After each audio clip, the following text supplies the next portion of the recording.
Hey everybody, GORE here. What is up? The other night I put on a kick-ass watch party for the movie The Shining. That's right, Stanley Kubrick's 1980 timeless classic. It got me thinking, what a kick-ass year 1980, 81, 82, 83 is.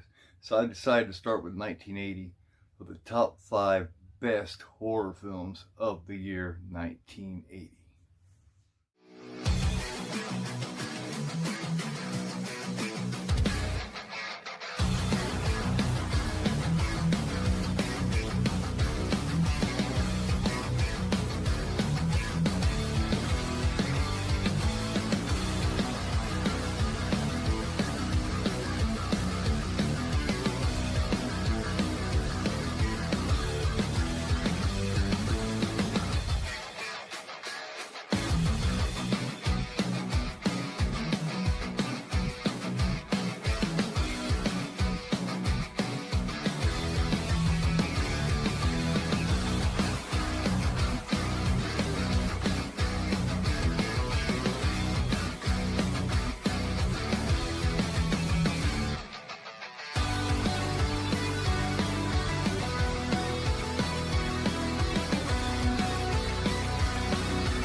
Don't forget to like, subscribe, hit that bell, and all that good stuff. Let's get it going. At number 5 is Mother's Day.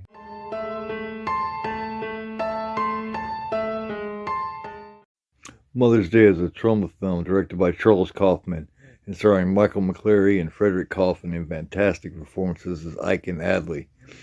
And as the mother, Beatrice Pons steals the show in great performances by everyone involved, in my opinion. Considered by some as a slasher, Mother's Day is actually a mix of backwoods slasher and rape revenge, except minus the intensity and seriousness of a typical revenge film. Mother's Day hits many nerves and is number 5 on my list.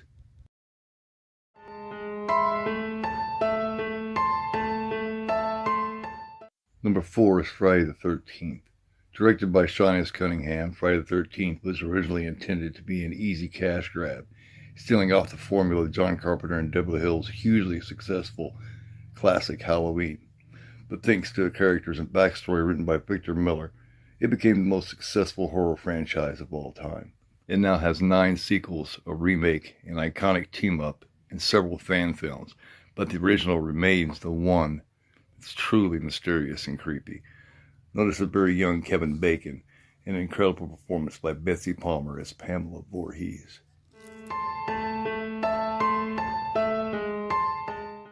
At number 3 is William Lustig's Maniac.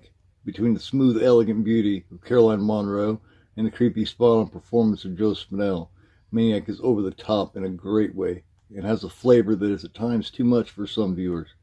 But hardcore horror fans can't resist the gory and legendary hands-on physical effects of Tom Savini and one of the greatest head explosions in the genre's history.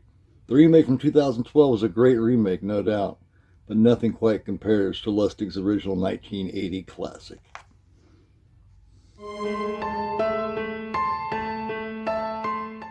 Man, not many films could have dropped Maniac down to number 3 on my list, but at number 2 I have John Carpenter and Debra Hill's The Fog, starring Adrienne Barbeau, Hal Holbrook, Jamie Lee Curtis, and Tom Atkins. This is definitely nostalgia at its best, in my opinion. This movie reminds me of being a kid. It has always been near and dear to my heart. The score, creepy fucking ambiance, and atmosphere, I think it's one of the best they ever did. It doesn't get the love that some of those other movies do, but to me it's number 2 on my list in 1980. Alright, before I get to this epic number 1, we got to do some honorable mentions. There's so many in 1980 that were so great. It started off such a kick-ass decade of horror for me, for you, for all of us. Let's get to it. Alright, here we go. Brian De Palma's Dressed to Kill. Part 2 to Argento's Mother's trilogy, Inferno. One of Lucio Fulci's very best, City of the Living Dead. Another kick-ass performance from George C. Scott in The Changeling. The weird and underrated Fade to Black. One of the most fun horror films of all time, Motel Hell. 2 from Jamie Lee Curtis that year, Prom Night and Terror Train. In my opinion, Terror Train takes that one. And one that could have easily made my list. Cannibal Holocaust, the godfather of all found footage films.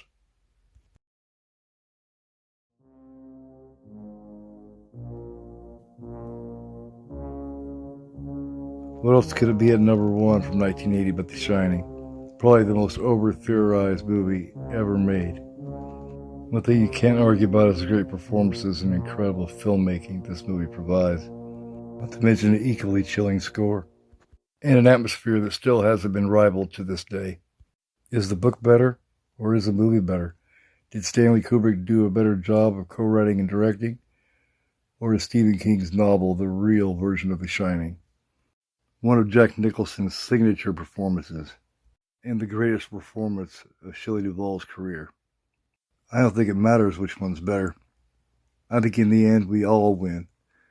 The book is great, the movie is great, and we have them both to enjoy for all time. Personally, I'm agoraphobe. I'm a movie fan, so I definitely prefer the movie. Not that I don't respect the novel, because I do. It's just I'm a big Jack Nicholson fan. I love the performance from Shelley Duvall, Scatman Crothers, and I think Stanley Kubrick does a ridiculous, great job on this movie. Think about it. Are we not still talking about it today? Still talking, arguing, and theorizing over a film that was made 42 years ago. I think that speaks volumes. I think it tells exactly how great The Shining is. It's number one in my list of 1980.